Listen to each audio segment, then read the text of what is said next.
এই সূরাটি আয়তনে ছোট হলেও মর্যাদার বিচারে কোরআনে কারীমের শ্রেষ্ঠতম সূরাসমূহের মধ্য থেকে অন্যতম।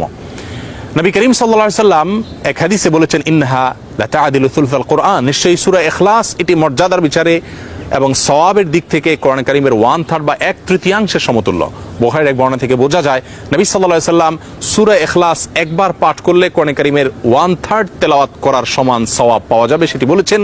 এর উপর ভিত্তি করে অনেক উলামা ইকরাম বলেছেন, 3 বার যদি কেউ কুল হুয়াল্লাহ সূরা বা সূরা ইখলাস পাঠ করে তাহলে আল্লাহ রাব্বুল আলামিন তাকে গোটা কোরআন একবার পড়ে শেষ করার সমান সওয়াব দান করবেন। অন্য আরেকটি হাদিসে বর্ণিত হয়েছে, এক ব্যক্তি সূরা ইখলাস পাঠ করেছেন, নবী সাল্লাল্লাহু আলাইহি ওয়াসাল্লাম সে শুনতে পেয়ে তিনি বলেছেন ওয়াজাবাত, অর্থাৎ তার জন্য ওয়াজিব হয়ে গেছে। সাহাবা ইকরাম জিজ্ঞাসা করেন, ইয়া রাসূলুল্লাহ কি ওয়াজিব হয়ে গেছে?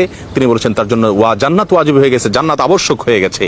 অন্য একটি বর্ণনায় তিনি বলেছেন, যদি কেউ 10 বার সূরা ইখলাস বা কুল হুয়াল্লাহ সূরা পাঠ করে আল্লাহ রাব্বুল আলামিন তার জন্য জান্নাতে একটি প্রাসাদ নির্মাণ করবেন।